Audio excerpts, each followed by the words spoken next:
Mo follows the life of Mo Nayar. He's a Palestinian asylum seeker living in Houston, Texas.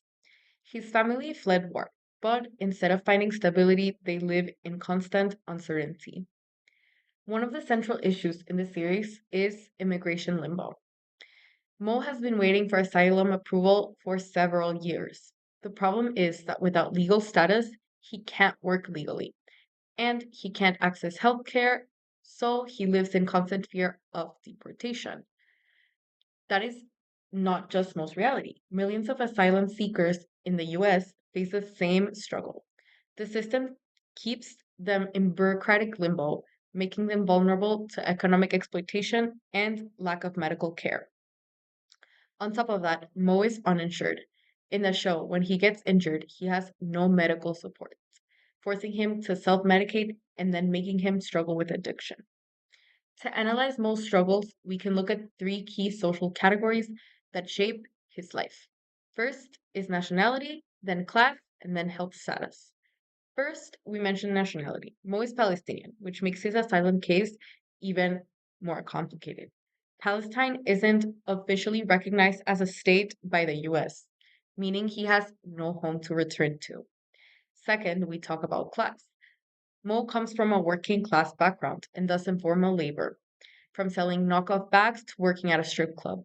He supports his family while struggling with an unstable income and jobs. And third, we mentioned health status. Mo has trauma from his past, struggles with addiction, and has no access to therapy or medical help. His neurodivergent brother also faces challenges due to lack of disability support. The US asylum system is designed to be slow and complex. Most legal status affects everything, from his ability to work to his access to healthcare.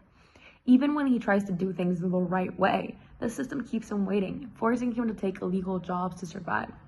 Mo also faces systematic policing. He's constantly afraid of being detained by ICE. His lack of papers make him a target. And the fear is real. Immigrants without legal status are often profiled, arrested, or deported, even if they lived in the US for years. Mo also faces hegemonic powers of stereotypes. As a Middle Eastern man, he is often viewed through Islamophobic or terrorist lenses and narratives. Even though he's just trying to survive, society perceives him as a dangerous outsider, reinforcing prejudice. Finally, on a personal level, Mo's relationship reflects his struggles. His family depends on him financially, but he also struggles with his own mental health. His neurodivergent brother also experiences discrimination. He doesn't get accommodations he needs, reflecting on a broader issue of disability neglect in immigrant communities. We can see Mo's situation really clearly in the following scenes. When he gets shot in the store and he gets grazed by a bullet, he doesn't go to the hospital. He neglects healthcare. The reason is given. Why? Because he is uninsured. He is uninsured because he doesn't have any money to spend. And he doesn't have any money to spend because he doesn't have a job. And he doesn't have a job regarding because of his immigration status. But that's not only his physical health that he denies. It is mentioned with a lawyer scene that he's also neglecting his mental health when he finds out his father was being tortured. But with his neglect of mental health and his neglect for the physical, he falls into the abyss of addiction.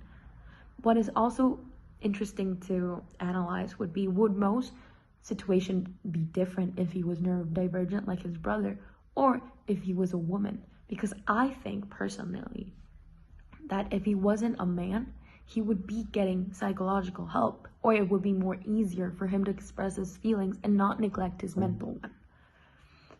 An intersectional analysis of Mo reveals how nationality, class, and health intersect to shape oppression. He's not just an immigrant, he's a stateless, working class, uninsured man caught in an unjust system.